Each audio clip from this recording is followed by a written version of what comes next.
जाती है और सब उसे देखकर हैरान रह जाते हैं क्योंकि उसका साइज पिछली बार के मुकाबले में डबल हो चुका होता है। 2 महीने पहले जब वो सब लिलिस को देखने आए थे तब उसका साइज 3 मीटर था। अब लिलिस सिर्फ 2 महीने में 7 मीटर लंबी हो चुकी है। सोफिया क्रिस से कहती है कि जल्दी से उसका सैंपल लो ताकि हम उसके तेजी से बढ़ने का राज जान सकें। क्रिस हिम्मत करके उसके करीब जाता है सैंपल लेने, लेकिन लिलिस तुरंत उस पर हमला कर देती है। उसी वक्त क्रिस और सोफिया के बीच कनेक्शन कट जाता है। सोफिया बहुत परेशान हो जाती है और खुद समुंदर में उतर जाती है ताकि अपने हस्बैंड को ढूंढ सके। वो जैसे ही नीचे जाती है उसे क्रिस का कटा हुआ बाजू मिलता है और वहां और किसी डाइवर का कोई नामो निशान नहीं होता। वो समझ जाती है कि वो सब शार्क की खुराक बन चुके हैं, मगर वो हिम्मत नहीं हारती और फैसला करती है कि किसी तरह उस शार्क से सैंपल लेकर ही रहेगी। वो लिलिस के करीब पहुंचती है और सैंपल लेने की कोशिश करती है, लेकिन शार्क उस पर भी हमला कर देती है। सोफिया खुशकिस्मती से एक जाल में फंस जाती है, लेकिन शार्क जाल को खींचती हुई समुद्र की गहराइयों में ले जाती है। किसी तरह से वो जाल से निकलने में कामयाब हो जाती है और खुद को बचा लेती है। फिर 3 साल बीत जाते हैं और हम पहुंचते हैं पेरिस, जहां 2 नौजवान लड़के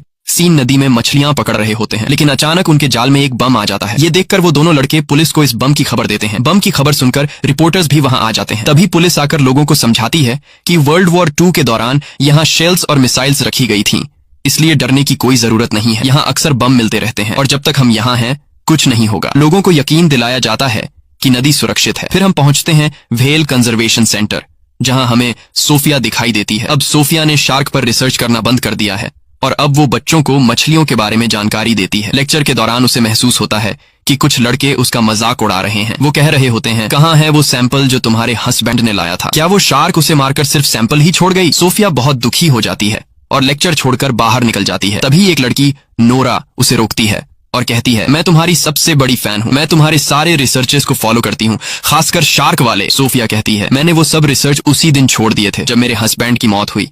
उन दिनों की याद मत दिलाओ, मुझे तकलीफ होती है। वो जाने लगती है, लेकिन नोरा कहती है, मैंने पता लगाया है कि तुमने लिलीज के शरीर में एक ट्रैकर डिवाइस लगाई थी। सोफिया हैरान रह जाती है। इसके बाद नोरा उसे अपनी ऑर्गेनाइजेशन ले जाती है ताकि डिटेल में बात कर सके। हमें पता चलता है कि नोरा ने समुद्री जीवों को बचाने के लिए एक ऑर्गेनाइजेशन बनाई है। वो समुद्र में रहने वाले जानवरों से बेहद प्यार करती है। नोरा सोफिया को बताती है कि उसने पिछले 3 साल से लिलीज की मॉनिटरिंग की है और कहती है, सोफिया तुम्हें ये पता नहीं होगा कि लिली सब सीन नदी में है। सोफिया हैरान रह जाती है और कहती है, ये नामुमकिन है क्योंकि शार्क फ्रेश वाटर में जिंदा नहीं रह सकती। नोरा बताती है कि क्लाइमेट चेंज और पॉल्यूशन ने लिलीज की नेचर को बदल दिया है और अब वो इस माहौल में भी जीने के काबिल हो गई है। हमारे ग्रुप की कोशिश है कि उसे वापस समुद्र में भेज दें, वरना वो किसी भी वक्त मर सकती है। नोरा कहती है, मैं आज रात डाइव करने वाली हूँ, तुम भी साथ चलो। सोफिया हम दोनों शार्क को देखते हैं और उसे उसके घर वापस ले जाते हैं। सोफिया कहती है, क्या डाइव? तुम्हें क्या लगता है ये इतना आसान है? ये बहुत ज्यादा रिस्की है, ऐसा करने से तुम्हारी जान जा सकती है। ये कोई आम सी मछली नहीं, ये दुनिया की सबसे खतरनाक शार्क है। सोफिया वहां से निकलकर अपने घर पहुंचती है। घर जाकर वो अपने हस्बैंड के आखिरी मिशन की वीडियोस देखती है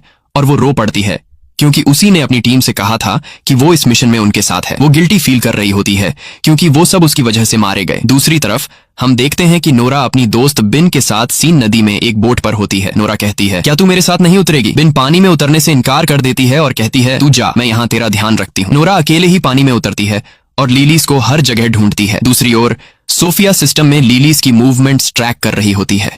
वो देखती है कि शार्क नोरा की तरफ बढ़ रही है, जिसके बाद वो पुलिस को कॉल करती है और बताती है कि नोरा अकेले रिवर के पानी में शार्क को ढूंढने गई है। नोरा अब भी शार्क को तलाश रही होती है। फिर वो एक कार के करीब जाती है जिस पर शार्क के अटैक के निशान होते हैं। उसी वक्त उसे पुलिस के सायरन की आवाज आती है तो वो समझ जाती है कि पुलिस नदी तक पहुंच गई है। वो फौरन पानी से बाहर आती है और भागने की कोशिश करती है, मगर पुलिस उसे पकड़ लेती है क्योंकि इस रिवर में डाइविंग मना है। सोफिया भी उसी वक्त वहां पहुंच जाती है और नोरा को पुलिस के हाथों गिरफ्तार होते हुए देखती है, मगर वो कुछ नहीं कर सकती। पूरी रात वो नदी के पास खड़ी रहती है लिलीज की मूवमेंट्स को ट्रैक करने के लिए। अगले दिन नोरा अब भी पुलिस स्टेशन में होती है क्योंकि वो कुछ भी बोलने को तैयार नहीं होती कि वो नदी में क्यों गई थी। वो सिर्फ कहती है, बस यार मैं तो नहाने गई थी। इंस्पेक्टर का नाम आदिल होता है। वो कहता है, तुम यहाँ से बाहर तभी निकलोगी जब सच बोलोगी। नहाने की कहानी छोड़ो, हमें बेवकूफ समझा है क्या? नोरा कहती है, सुनो भाई, मैं शार्क ढूंढने गई थी। आदिल हंसता है, क्या तू मेरे साथ मजाक कर रही है? नदी में शार्क? ये तो जहरीला पानी है। और फिर वो यहाँ आई कहाँ से?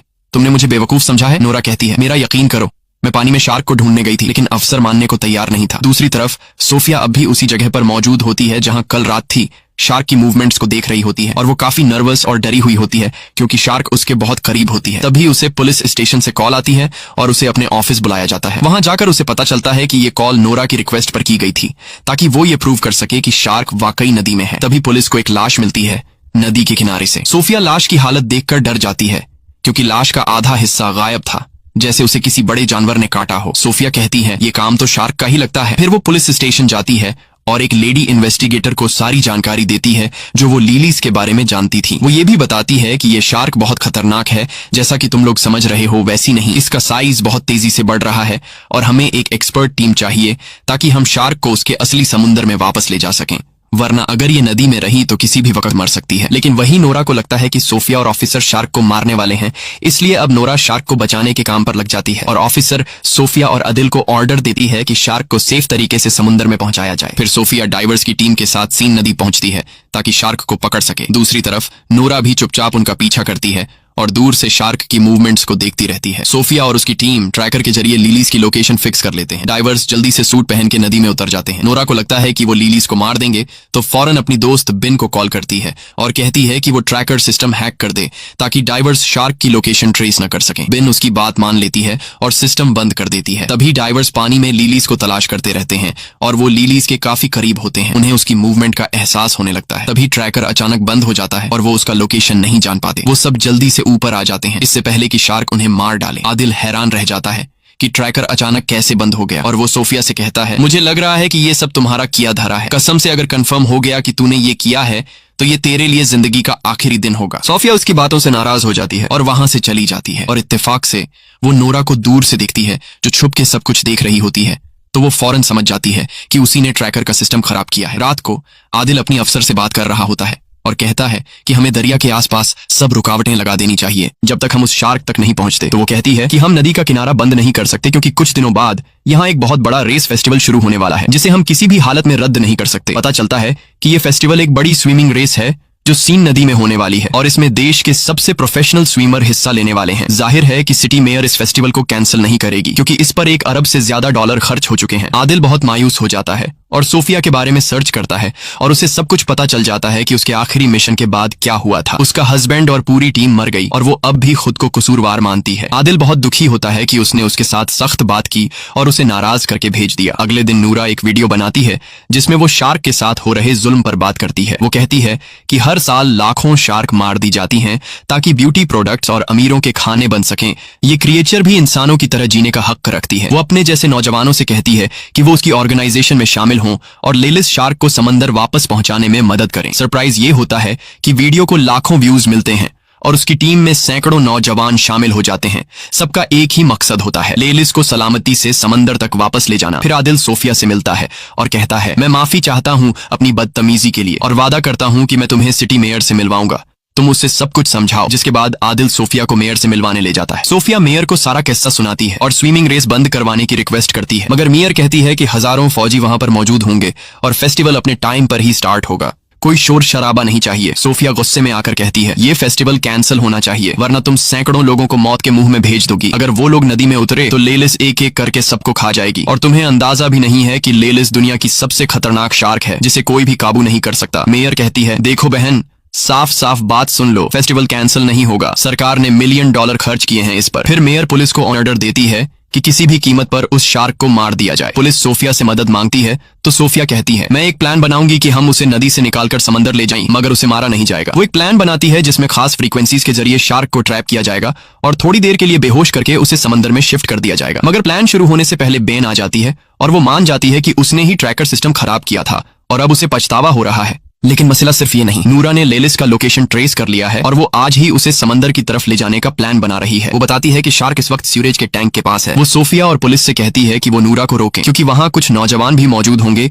जो नूरा को सपोर्ट करने आए हैं और वो जगह बहुत खतरनाक है क्योंकि वो सीवरेज एरिया बहुत तंग है। सोफिया कहती है अच्छा हुआ तुमने हमें ये बताया और वो यकीन दिलाती है कि वो अपनी दोस्त को बचाएंगी। रात को हम देखते हैं कि नूरा, बेन और ऑर्गेनाइजेशन के बाकी लोग सीवरेज एरिया में पहुंच चुके हैं और मिशन के लिए तैयार हो रहे हैं। बेन थोड़ी नर्वस लग रही होती है जैसे कुछ छुपा रही हो, मगर वो कहती है मैं बस तुम्हारे लिए परेशान हूँ। फिर नूरा पानी में उतरती है ये साबित करने के लिए कि शार्क इंसानों के लिए खतरनाक नहीं होती। अब वो लेलिस का इंतजार करने लगती है। उसी वक्त सोफिया, आदिल और पुलिस वहां पहुंच जाते हैं और उससे कहते हैं फौरन पानी से बाहर आओ, मगर वो लड़की जिद करती है कि वो मिशन पूरा करेगी। सोफिया उस पर चिल्लाती है जो तुम कर रही हो वो गलत है, ये शार्क तुम्हारी सोच से भी बड़ी है, वो तुम्हारा सोनार डिवाइस और तुम्हें जिंदा खा जाएगी। इसी वक्त नूरा के पास एक शार्क नजर आती है। सोफिया फौरन समझ जाती है कि ये छोटी शार्क लेलिस की बेटी है, लेकिन नूरा बहुत एक्साइटेड होती है और शार्क के करीब जाती है और उसे छूने लगती है। ताकि सोनार डिवाइस से उसका पता लगा सके। तभी अचानक आदिल पानी में छलांग लगा देता है ताकि नूरा को बचा सके, लेकिन अचानक शार्क गुस्से में आ जाती है और नोरा पर हमला कर देती है और उसे निगल जाती है। उसी समय पूरे इलाके में हलचल मच जाती है और सभी नौजवान डर के मारे वहां से भागते हैं और उनका जो फालतू सा प्लान था शार्क्स को बचाने का, वो इन्हें ले डूबता है। अब हर एक बंदा खुद को बचाने की कोशिश में लगा हुआ था, लेकिन बदकिस्मती से जगह तंग होती है और काफी लोग पानी में गिर जाते हैं और लेलिस और उसकी बेटी उन्हें मार देती है। हर तरफ पानी में इंसानों के टुकड़े नजर आ रहे थे। सारा पानी खून से लाल हो गया था। जैसे तैसे करके स्विमर थोड़े बहुत लोगों को बचा लेते हैं, लेकिन ज्यादातर लोग वो होते हैं जिनके हाथ या टांगें कट चुकी होती हैं, यानी वो सिर्फ बचा हुआ शरीर वापस ले आते हैं। फिर सब जख्मियों को पेरिस के हॉस्पिटल ले जाया जाता है, जहां सोफिया शॉक में खड़ी होती है और यकीन नहीं कर पा रही होती कि क्या हुआ। वो रोने लगती है, अपने शौहर और पुरानी टीम को याद करती है। तभी आदिल उसके पास बैठता है और उसे तसल्ली देता है। कुछ देर बाद आदिल और सोफिया को सीवरेज एरिया में बुलाया जाता है। जब वो वहां पहुंचते हैं तो लेलिस की बेटी की लाश मिलती है। उसे लैब ले जाया जाता है ताकि सोफिया उस पर रिसर्च करे, शायद कोई क्लू मिल जाए। उसी समय सोफिया को पता चलता है कि ये शार्क सिर्फ 2 महीने की है और वो प्रेग्नेंट भी है, और सोफिया को लेलिस की बढ़ती हुई ग्रोथ का भी पता चल जाता है। हैरान करने वाली बात ये होती है कि ये फीमेल शार्क बिना किसी मेल शार्क के कोलैब किए बच्चे पैदा कर सकती है, यानी बिना नर के खुद ब खुद बच्चे देना। सोफिया समझ जाती है कि ये शार्क बहुत बड़ी आफत है, क्योंकि लेलिस की तादाद कुछ महीनों में बहुत ज्यादा बढ़ जाएगी और ये इंसानों के लिए बहुत बड़ा खतरा बन सकता है। इसीलिए लेलिस और उसकी सारी नस्ल को खत्म करना बहुत जरूरी है, वरना वो इंसानों को खत्म कर देगी। अगले दिन सोफिया और उसकी टीम मेयर के ऑफिस पहुंचती है और उसे सारी नई जानकारी देती है। मेयर बहुत नाराज होती है क्योंकि मिशन नाकाम हो चुका होता है और स्विमिंग फेस्टिवल स्टार्ट होने में सिर्फ कुछ ही घंटे बाकी होते हैं। वो कहती है कि किसी भी तरह इस शार्क को मारो। सोफिया उस पर गुस्सा करती है और कहती है, तुम्हारे लिए पैसे ज्यादा अहम हैं या लोगों की जानें? मेयर गुस्से में कहती है, बाहर निकलो यहाँ से। और फिर वो फैसला करती है कि शार्क को मारने की जिम्मेदारी अब फौज को दी जाएगी। फिर सोफिया और आदिल कैफे में बैठे बात कर रहे होते हैं। सोफिया कहती है, अगर फेस्टिवल को ना कैंसिल किया गया तो बहुत बड़ी तबाही हो जाएगी, क्योंकि मेयर पैसों की भूखी है और मुकाबला हर हाल में कराएगी। आदिल कहता है, चलो मिल के दुनिया बचाते हैं। वो दोनों प्लान बनाते हैं कि वो मेयर के बिना शार्क्स को मारेंगे। फिर आदिल अपने दोस्तों से बात करता है और उनसे मदद मांगता है। सब दोस्त राजी हो जाते हैं और एक टीम बनाते हैं। पहला काम ये होता है कि 2 बम एक्सपर्ट्स को बुलाया जाए ताकि वो पानी में डायनामाइट लगाए और उसी से लेलिस को मारा जाए। फेस्टिवल के दिन सोफिया, आदिल और पूरी टीम नदी में गोता लगाती है और शार्क्स की तरफ बढ़ते हैं ताकि बम खास उनके घर में लगा दें। उधर मेयर मेला ओपन कर रही होती है। उसे कुछ भी पता नहीं होता आदिल और सोफिया के प्लान का। फौज भी अपनी बोट्स में तैयार बैठी होती है किसी भी हमले के लिए। सोफिया की टीम शार्क के मेन जगह तक पहुंच जाती है और वो वहां हजारों शार्क मछलियां देखती है। सोफिया अपनी टीम को कहती है कि रुक जाए, क्योंकि शार्क इंसानी हरकत से खतरा महसूस करती है। दूसरी तरफ मेला शुरू हो जाता है और स्विमर पानी में कूद जाते हैं। सोफिया और उसकी टीम शार्क्स के बीच बम लगा देती है और जैसे ही काम खत्म होता है सब ऊपर जाने की कोशिश करते हैं। तभी एक शार्क आती है और टीम के 2 बंदों को मार देती है। सोफिया आदिल को खींचती है ताकि जल्दी निकल सकें, लेकिन बम जल्दी फट जाते हैं। धमाका होता है और टीम के बाकी लोग ऊपर उनका इंतजार कर रहे होते हैं। सोफिया आदिल को ऊपर ले आती है। टीम उसे बोट में डाल देती है क्योंकि वो जख्मी होता है। तब सोफिया फैसला करती है कि वो अकेले नीचे जाएगी ताकि यकीन कर ले कि लेलिस मर चुकी है या नहीं। लेकिन जब वो वापस आती है तो पता चलता है कि लेलिस अभी भी जिंदा है। फिर अचानक लेलिस कश्ती पर हमला करती है, टीम को गिरा देती है और पूरी टीम को मार देती है। लेकिन खुशकिस्मती से आदिल और सोफिया बच जाते हैं और ऊपर आ जाते हैं। तब वो देखते हैं कि शार्क तैराकों की तरफ बढ़ रही है, तो वो दोनों पानी में वापस कूद जाते हैं ताकि उसे रोक सकें। लेकिन तब तक बहुत देर हो चुकी होती है। शार्क पहले ही तैराकों तक पहुंच चुकी होती हैं और एक एक करके सबको मारने लगती हैं। एक ही झटके में नदी का पानी लाल हो जाता है। हर तरफ इंसानों के टुकड़े तैर रहे होते हैं। पूरा इलाका चीख पुकार और अफरा तफरी से भर जाता है। तभी फौज पहुंचती है और लेलिस पर गोलियां चलाती है, लेकिन उन गोलियों का उस पर कोई असर नहीं होता। सबसे बड़ा खतरा ये होता है कि नदी के नीचे कई बम पहले से लगे होते हैं। अगर कोई गोली उन पर लग गई तो पूरा शहर उड़ जाएगा। और फिर वही होता है, एक गोली बम से टकरा जाती है और जोरदार धमाका होता है। पूरा शहर तबाह हो जाता है। धमाके की वजह से एक भयानक सुनामी आती है जो पूरे शहर को बहा ले जाती है। कई लोग डूबकर मर जाते हैं, जिनमें सोफिया और आदिल भी होते हैं। सोफिया पानी की सतह पर आती है और बेहोश आदिल को देखकर किसी सुरक्षित जगह ले जाती है। दोनों एक लोहे के बड़े टुकड़े पर चढ़ जाते हैं। कुछ देर बाद आदिल को होश आता है और वो पूछता है, हम कामयाब हो गए? शार्क मर गई ना? सोफिया उसकी तरफ देखती है। उसकी आंखों में आंसू होते हैं, लेकिन वो कुछ नहीं बोलती। आदिल चारों तरफ देखता है और सदमे में चला जाता है। पूरा पेरिस शहर डूब चुका होता है और हर तरफ शार्क मछलियां तैर रही होती हैं।